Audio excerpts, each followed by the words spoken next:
Well, since our community and our region is in flash flood alley, I mean, one of the big things we can do is keep impervious cover to a minimum. And any developments that we do, be very aware and cognitive of the changes that it can make on the drainage systems themselves. With the city having quite a bit of money coming from HUD, and the state is also looking at setting up new regional flood boards.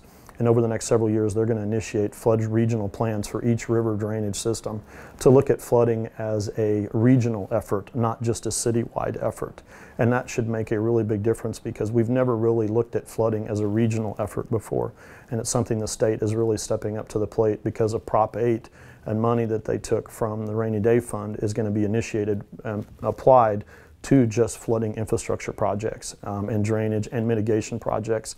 And as far as the aquifer itself, the best thing we can do is use the code and the environmental restraints that we have in it to encourage development over environmentally sensitive features, but do it in an environmentally safe way to protect the aquifer itself and add as much recharge as we can.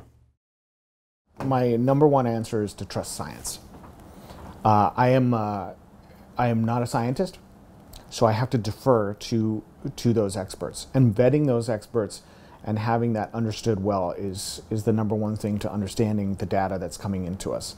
So I'm very data driven. I love process improvement and project management projects. I love all those things, but the quality in it comes from data. And gathering good data coming in, we can make choices emotionally, but if we're not doing them off of good data, those are failed investments on our future. So being data driven and understanding the science and making those decisions now to start collecting that information now. So when we start trending in a direction, if we start getting more arid, things of that nature, that we have that data for our generations in the future to understand, hey, this is where they were in 2021. This is the milestone where they're at, and this is where they're actually at now. And so I think in watching the fight over the river, I've seen a fight over the information, and it's because we don't have a set standard of milestones with which to judge from. And that's the basic first thing you have to do is set the data first.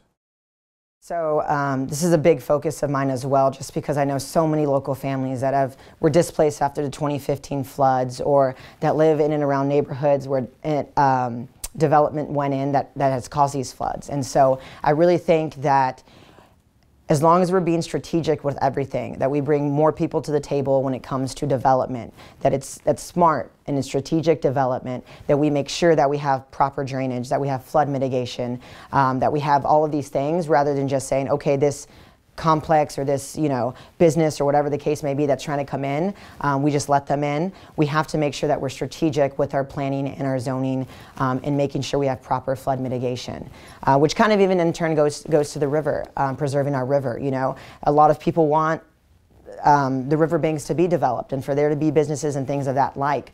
I'm not 100% for that or against it. I think there's a middle ground to this all, We need to make sure that we preserve our river. We also need to make sure that it's not being polluted, but we also want to continue to attract tourism to our town, and that's going to help the small local businesses and businesses all around and off the river, have steady income and steady flow. So we just need to kind of make sure that we're strategic with it all. We're planning. I think that's the biggest thing. We're planning strategically to make sure we have proper flood mitigation, drainage, and everything of the like, and we protect our river.